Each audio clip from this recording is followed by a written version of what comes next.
사무엘상 13장 1절부터 15절까지 봅니다. 구약성경 426페이지입니다.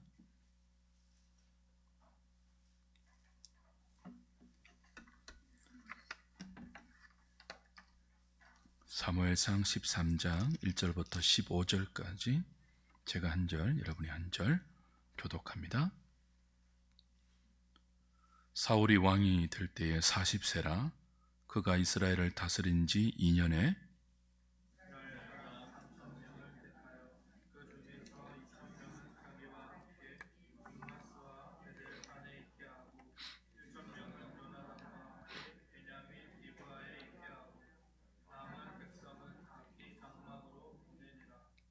요나단이 게바에 있는 블레셋 사람의 수비대를 치매 블레셋 사람이 이를 들은지라 사울이 온 땅에 나팔을 불어 이르되 히브리 사람들은 들으라 하니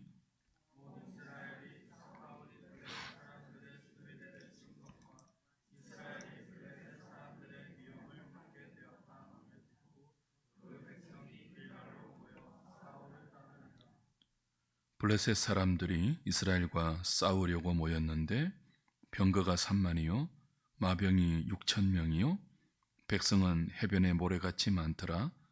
그들이 올라와 베다벤 동쪽 믹마스에 진침해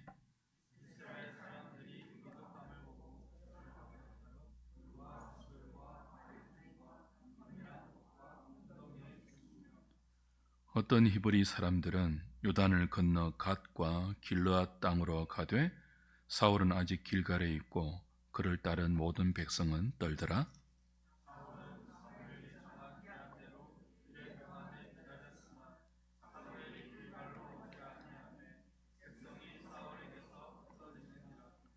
사울이 이르되 번제와 화목 제물을 이리로 가져오라 하여 번제를 드렸더니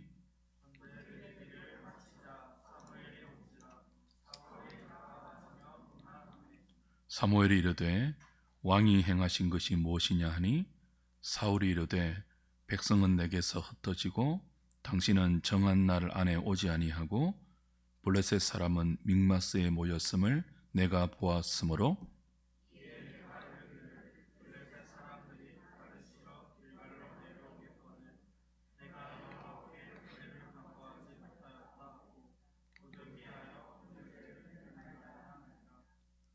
사무엘이 사울에게 이르되 왕이 망령되이 행하였도다. 왕이 왕의 하나님 여호와께서 왕에게 내리신 명령을 지키지 아니하였도다. 그리하였더라면 여호와께서 이스라엘 위에 왕의 나라를 영원히 세우셨을 것이거늘 지금은 왕의 나라가 길지 못할 것이라 여호와께서 왕에게 명령하신 바를 왕이 지키지 아니하였으므로 여호와께서 그의 마음에 맞는 사람을 구하여 여호와께서 그를 그의 백성의 지도자로 삼으셨느니라 하고 사무엘이 일어나 길갈에서 떠나 베냐민 기브아로 올라가니라. 사울이 자기와 함께한 백성의 수를 세어보니 600명 가량이라. 아멘.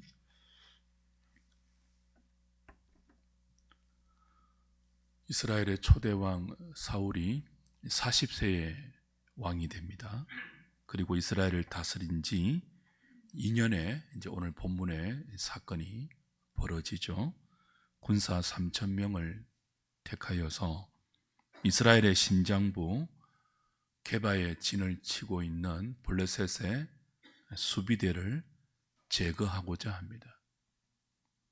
그 중에 2천은 사울 자신과 함께 믹마스와 베델산에 있게 하고 나머지 1,000명은 아들 요나단과 함께 베냐민 기브아에 머물게 하죠.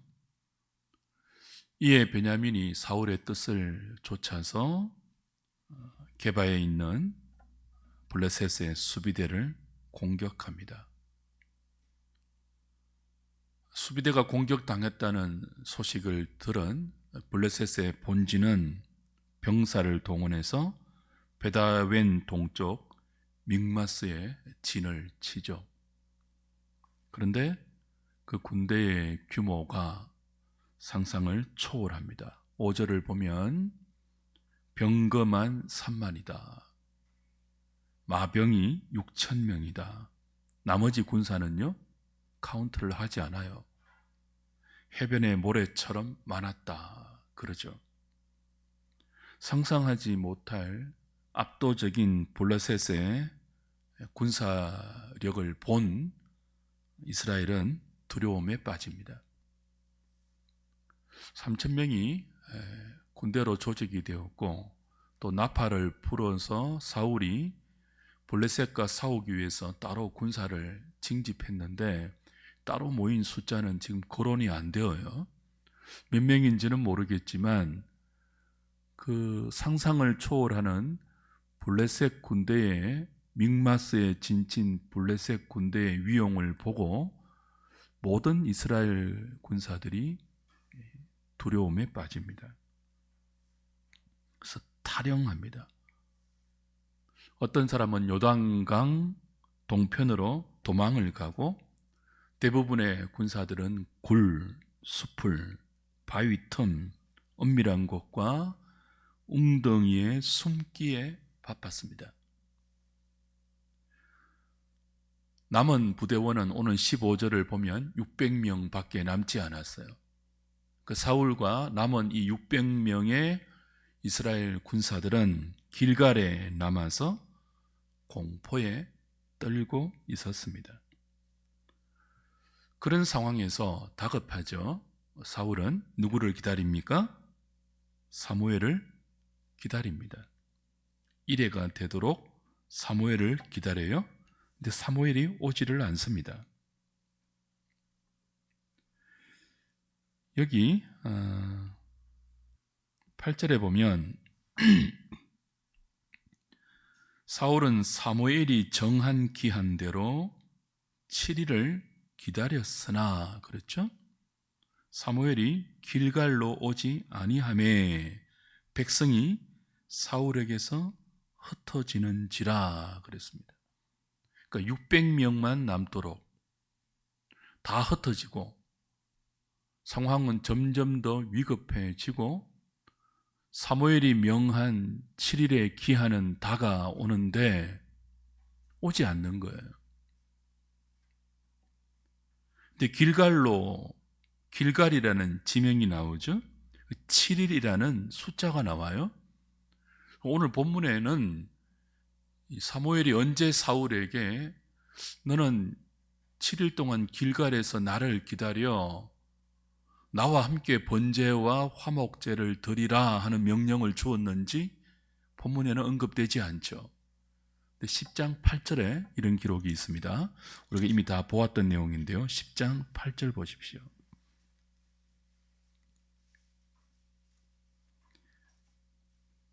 이 상황은 사무엘이 사울에게 기름을 부어서 하나님의 뜻을, 네가 이스라엘의 초대 왕이 된다는 하나님의 뜻을 알리고 그 뜻을 수행하는 그런 상황이에요. 그리고 나서 이제 8절, 너는 나보다 앞서 길갈로 내려가라. 내가 네게로 내려가서 번제와 화목제를 드리리니 내가 네게 가서 네가 행할 것을 가르칠 때까지 7일 동안 기다리라 그랬습니다. 자, 하나님의 뜻을 전하면서 기름을 부었습니다. 그리고 길갈로 먼저 내려가서 내가 오기까지 7일을 기다리라. 그러면 내가 네게로 가서 번제와 화목제를 드리면서 하나님의 뜻을, 네가 행해야 할 하나님의 뜻을 가르쳐 줄 것이다. 이렇게 명을 해요. 그리고 나서 11장 14절 가보십시오. 장면이 조금 바뀌어서 이미 이제 미스바에서 공식적으로 제비를 뽑아 사울을 왕으로 세운 뒤 암몬 왕 나하스가 이스라엘을 공격해 오죠. 길르앗 야베스에 공격해 올 때 하나님께서 성령을 주셔서 이 암몬 왕 나하스를 물리치게 하십니다. 그 승리를 경험하고 나서 11장 14절에 사무엘이 백성에게 이르되 오라 우리가 어디로요? 길갈로 가서 나라를 새롭게 하자. 15절 모든 백성이 길갈로 가서 거기서 여호와 앞에서 사울을 왕으로 삼고 길갈에서 여호와 앞에 화목제를 드리고 사울과 이스라엘 모든 사람이 거기서 크게 기뻐하니라. 자, 이미 왕을 미스바에서 공식적으로 세우지 않았습니까? 근데 길갈에서 다시 왕을 세운다고 해요. 재추인이죠. 어떤 의미냐 하면 다시 11장 14절 보면 암몬 왕 나하스와의 전쟁에서 승리하고 나서 하나님의 도우심으로, 그죠? 성령의 임하심으로 승리했단 말이에요. 그 승리 이후에 사무엘이 길갈로 가자라고 모든 백성을 길갈로 모읍니다. 무엇을 위해서요? 거기서 우리가 나라를 새롭게 하기 위해서. 자, 이제 백성들이 미련한 고집을 부려서 그들이 원하는 사울을 초대 왕으로 세웠습니다. 그리고 왕정 제도를 가르쳐 주었습니다. 승리했습니다. 그 승리를 기반으로 해서 이번에는 미스바가 아니라 길갈 언약의 장소예요. 더 상세하게 말하면 언약을 갱신하는 장소가 길갈이라는 지정학적 장소가 의미하는 영적 교훈입니다.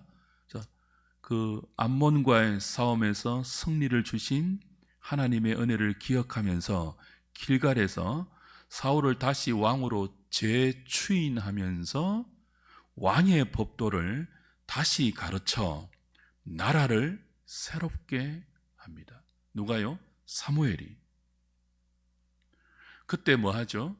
길갈에서 10장 8절에서 명령한 화목제, 번제를 드립니다. 그리고 10장 8절에서 길갈에서 내가 너에게 화목제와 번제를 드린 후에 네가 어떻게 행해야 할지를 가르쳐 주겠다고 했죠. 그 뜻을 지금 가르쳐 주고 있는 거예요. 네가 이제 왕이 되어서 하나님의 은혜로 이방과의 싸움에서 승리했다. 그 승리에 자만하여 너의 힘과 너의 재주와 너의 능력으로 싸워 이길 수 있다고 도취되지 말고 내가 너에게 네가 행할 일을 하나님의 법도로 가르치겠다.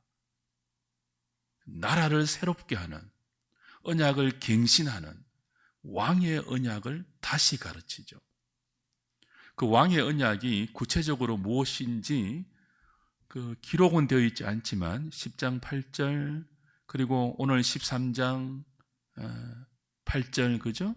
그리고 11장 14절 15절에 나와 있는 것처럼 하나님을 의지해라. 하나님을 의지해야만 암몬과의 싸움에서 승리한 것처럼 늘 이방과의 전쟁에서 승리할 수 있을 것이다. 그걸 위해서 앞으로 큰 위기가 있을 때마다 길갈로 올라와서 7일 동안 하나님을 기다리며 나와 함께 번제와 화목제를 드리라 라고 명령했을 가능성이 큽니다. 모든 주석가들이 그렇게 주석을 해요. 보시면요,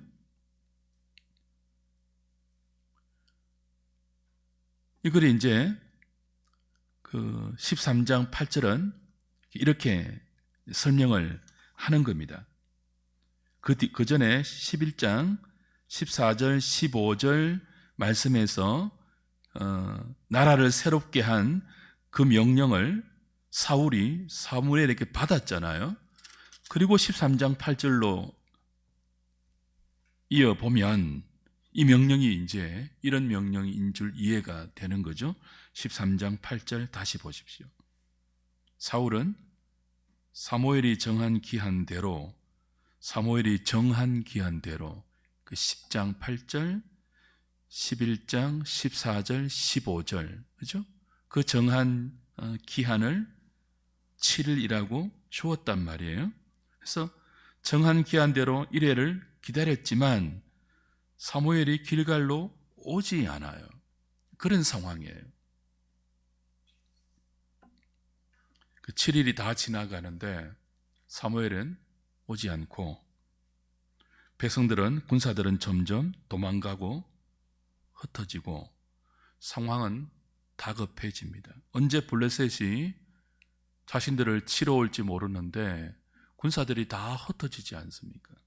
그래서 급한 마음에 부득불 사울 자신이 번제물과 화목제물을 가져오라 명하여서 자신이 번제를 주도하죠. 사울은 오지도 않는 사무엘을 무작정 기다리다가 블레셋에 잡혀서 죽임을 당하는 것보다는 자신이 제사를 드렸더라도 이 위기를 해결해야 되겠다고 생각했습니다. 마치 위급한 상황에서 사울이 최선을 다한 것처럼 오해할 수 있는데요. 그러나 그렇지 않습니다. 사무엘의 반응이, 늦게 도착한 사무엘의 반응이 너무 싸늘해요. 그걸 이해해 주지 않습니다. 다시 오늘 본문 13장 13절 14절 보십시오. 사무엘이 사울에게 이르되 왕이 어떻게 행하였다고요? 망령되이 행하였도다. 왕이 왕의 하나님 여호와께서 왕에게 내리신 명령을 지키지 않았다. 그러니까 이미 하나님께서 사울에게 왕이 행해야 할 명령을 주었다는 거예요. 그걸 이제 우리가 10장 8절과 11장 14절 15절을 근거로 해서 그렇게 추정하는 거죠. 그 명령이 뭐라고요? 하나님을 의지하고 하나님 말씀에 순종하여 위기의 순간마다 나를 찾아라. 길갈에서 번제와 화목제를 드리면서 나를 찾아라. 그건 네가 주도할 수 있는 것이 아니고 내가 맡긴 나의 제사장과 나의 선지자를 통해서 나에게 제사를 드리라. 그러면 내가 암몬 왕 나하스와 싸울 때처럼 성령으로 너와 함께 할 것이다. 이미 가르쳐 주었다는 거죠. 근데 왜 그 명령을 어기고 기다리지 못하고 사울이 주도하지 못할 제사장만 드릴 수 있는 번제를 드렸습니까? 책망합니다. 그리고 하나님의 심판을 전하죠.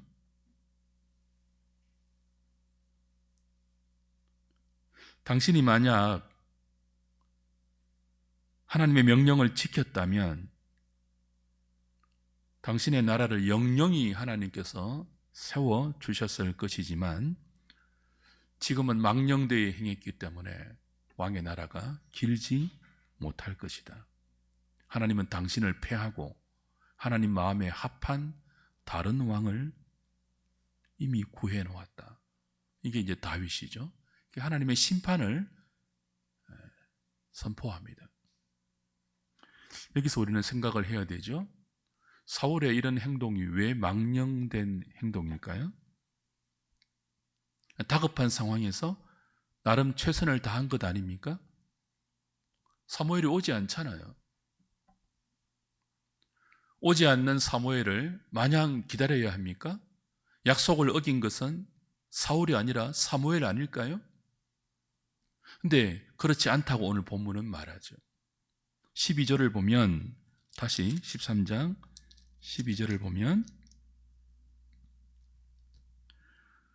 사울이 자신이 번제를 드린 동기가 여기 설명되어 있죠. 자신의 변명 속에서 내가 이르기를 블레셋 사람들이 나를 치러 길갈로 내려오겠거늘 내가 여호와께 은혜를 간구하지 못하였다 하고 부득이하여 번제를 드렸습니다. 이렇게 변명해요. 당신은 오지 않고 블레셋 사람은 믹마스에 모여 있고 군사들은 도망가고 흩어지고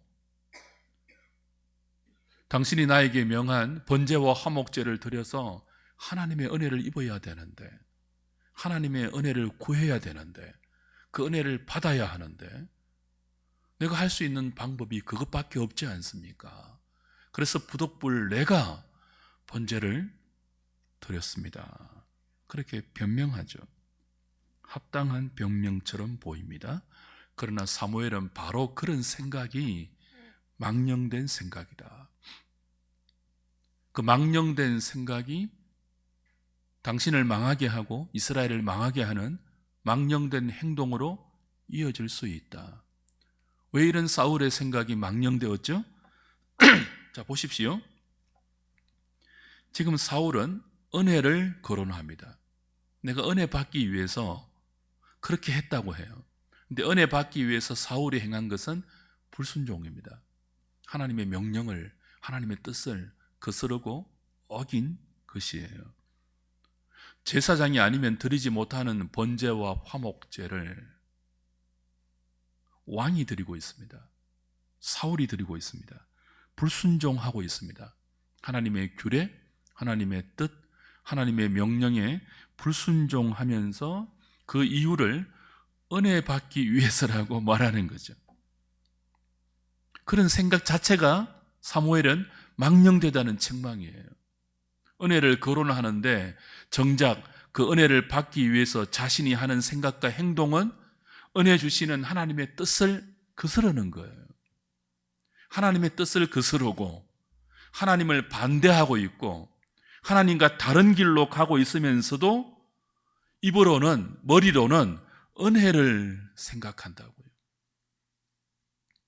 사울이 생각하는 은혜는 뭘까요? 단지 발등에 떨어진 불을 끄는, 자신의 다급한 문제를 해결하는 그 해결의 수단일 뿐이죠. 하나님의 뜻과 상관없는 자신의 문제 해결을 위한 은혜이죠. 은혜의 개념이 그러니까 그런 은혜를 받기 위해서는 하나님의 뜻을 거스르는 것도 합당한 여러 핑계를 만들어 서슴없이 행하는 거죠. 은혜를 구한다는 명목으로, 은혜를 구한다는 이유로 하나님의 뜻을 거스르는 것을 사무엘은 무엇이라고 책망한다고요? 당신이 망령되다, 망령된 생각이다, 망령된 행동이다, 그렇게 책망해요. 여기서 하나 기억해야 될 사실이 있습니다. 자, 사울이 처음에는 망령되지 않았는데 나중에 변질되어서 망령된 생각을 하고 망령된 행동을 했을까요? 성경은 그렇게 말하지 않습니다. 일관되게 사울은 처음부터 그 본성이 망령된 사람이다. 사울은 처음부터 하나님의 마음에 합한 사람이 아니라 이스라엘이 원한, 이스라엘이 요구한 열방과 같은 왕, 이스라엘의 마음에 합한 인물이다. 그러니까 너희들이 원하는 인물이 이런 사람이니까 내가 이제 이런 사람을 섭리 가운데 허락하여 세워주겠다. 그래서 성령을 주셔서 하나님이 다른 여러 상황을 섭리하여서 사울을 그들 앞에 세웠습니다. 미스바에도 세우고 길갈에서도 세웠습니다. 모든 백성들이 하나님의 섭리에 의해서 세워진 그 사울을 보면서 마음이 흡족했습니다. 자신들이 구한 열방과 같은 왕, 힘있고 지략있고 다른 나라와의 전쟁에서 우리를 구할 수 있는 그런 왕이 맞다고 생각하여서 그런 사울을 왕으로 세워주신 하나님을 기뻐하고 감사했죠.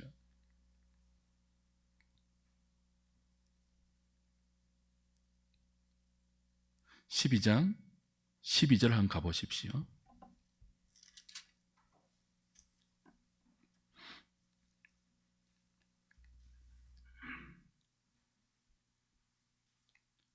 너희가 암몬 자손의 왕 나하스를 너희가 치러옴을 보고, 이제 암몬 자손 나하스 왕과 싸움에서 이긴 후에, 그죠? 이 길갈에서 사무엘을 다시 왕으로 재추인한 뒤 고벨 설교 중에 나온 말이죠. 너희의 하나님 여호와께서는 너희의 왕이 되심에도 불구하고 너희가 내게 이르기를 아니라 우리를 다스릴 왕이 있어야 하겠다 하였도다. 이제 너희가 구한 왕, 너희가 택한 왕을 보라. 그죠? 여호와께서 너희 위에 왕을 세우셨느니라. 자, 길갈에서 사울을 다시 왕으로 재추인합니다. 왕의 언약을 다시 가르쳤습니다. 그리고 백성들에게는요, 그들 앞에 세워진 사울을 세워놓고 이게 너희들의 왕이다. 너희들이 하나님의 왕되심을 거절하고 너희가 원해서 세워진, 하나님이 허락하신, 너희들이 기뻐하는 너희의 왕 사울이다. 분명히 밝히고 있죠. 사울은 하나님이 원한 왕이 아니에요. 이스라엘이 택한 왕으로 세워졌다고 분명하게 밝히고 있습니다. 그러므로 이 왕은, 이스라엘의 왕은 그 왕정 제도 자체로는 이스라엘을 온전히 통치하지 못합니다. 그 왕 제도 자체, 그 능력 있는 왕 그 자체가 이스라엘 백성을 온전히 구원으로 인도하고 평강과 하나님 주시는 복으로 인도하지 못합니다. 그 왕이 오직 여호와를 경외하고 섬기고, 그 왕이 자신을 왕으로 세우신 하나님의 말씀을 듣고 따르고 거역하지 아니할 때만 그 인간 왕을 통한 참된 왕이신 여호와의 통치가 이스라엘 백성들에게 은혜와 복으로 임한다는 뜻이죠. 그래서 14절, 15절 이렇게 연결됩니다. 12장 14절, 15절. 너희가 만일 여호와를 경외하며 그를 섬기며 그의 목소리를 듣고 여호와의 명령을 거역하지 아니하며 또 너희와 너희를 다스리는 왕이 너희의 하나님 여호와를 따르면 좋겠지만은 만일 여호와의 목소리를 듣지 아니하고 여호와의 명령을 거역하면 여호와의 손이 너희의 조상들을 치신 것 같이 너희를 치실 것이라. 자, 이제 이스라엘 백성 앞에 그들이 원한 사울 왕이 세워져 있습니다. 조금 전에 하나님은 이 사울 왕을 통해서 암몬 왕 나하스와의 싸움에서 승리를 주셨습니다. 그런데 뭐라고 합니까? 그 승리, 이 사울의 능력 아니다. 너희들의 능력도 아니다. 너희들이 원한 열방과 같은 왕이 주신 그 이김이 아니다. 내가 준 승리다. 그러므로 앞으로도 이 왕과 그 왕을 따르는 너희들은 한결같이 참된 왕이 나의 명령을 듣고 나의 말을 추종하고 나의 규례를 지켜야만 계속되는 이 승리를 너희들의 구원으로 경험하게 될 것이다. 만일 그렇지 아니하면 내 뜻을 거스르고 나의 길과 다른 길을 가면 너희 조상들처럼 내가 너희들을 심판할 것이다. 경고하셨죠. 사울을 비롯한 모든 이스라엘의 왕은 늘 이 믿음의 조건 아래에서 여호와의 통치를 대신해야 합니다. 그 조건이 뭐예요? 참되신 왕이신 하나님의 말씀을 듣고 청종하고 경외하고 그를 믿고 의지하는 거예요. 모든 이스라엘의 왕은 이 여호와의 규례를 잊지 말아야 하죠. 왕의 언약을 잊지 말아야 하죠.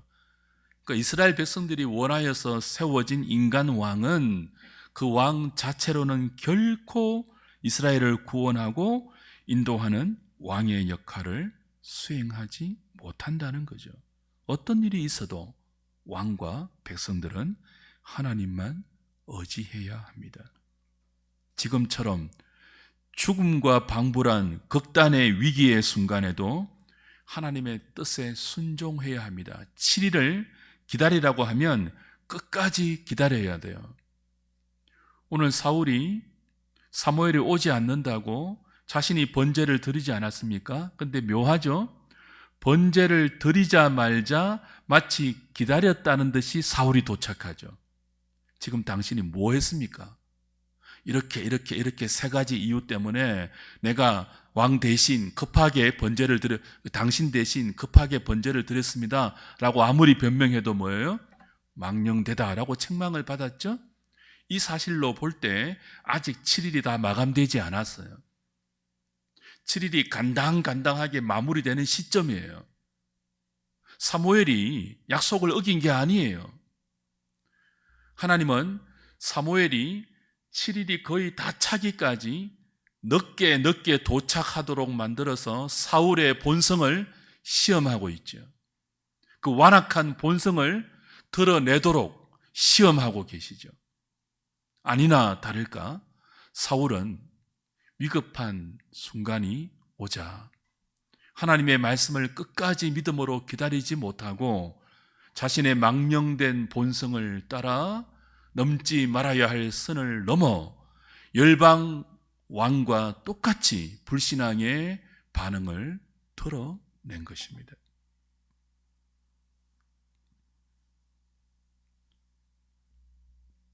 그는 하나님의 뜻을 거스르면서 자기가 살려고 하는 모든 죄인들에게 잠재되어 있는 망령된 본성을 길갈에서 행하고 말았죠.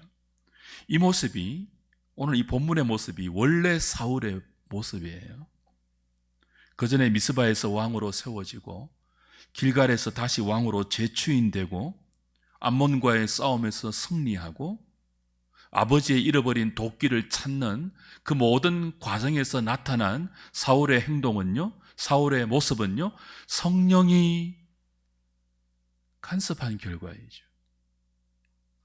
하나님의 섭리 가운데 이스라엘 백성이 원하는 왕을 세우려고 하는 하나님의 특별한 간섭의 결과이지 사울이 원래부터 갖고 있었던 본성이 아니에요. 사울의 원래 본성은요, 이 급할 때 튀어나온 오늘 망령되이 행한 생각, 망령되이 행한 행동, 그것이 원래 사울의 모습이에요.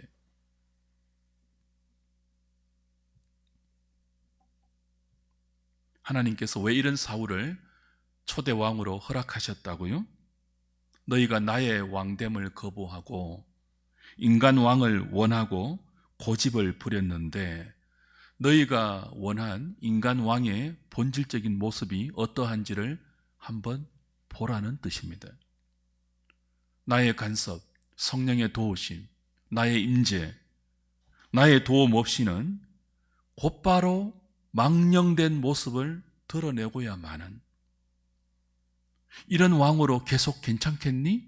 라는 의미입니다. 아직도 내가 너희들의 왕이 되어주는 것을 아직도 거부하겠니? 틈만 나면, 급한 순간만 오면 곧바로 망령되이 행하고 망령되이 생각하면서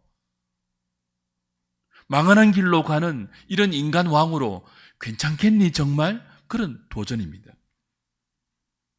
주 안에서 사랑하는 여러분, 사울이 7일 동안 기다리도록 사무엘이 지체한 것은 뭐라고요?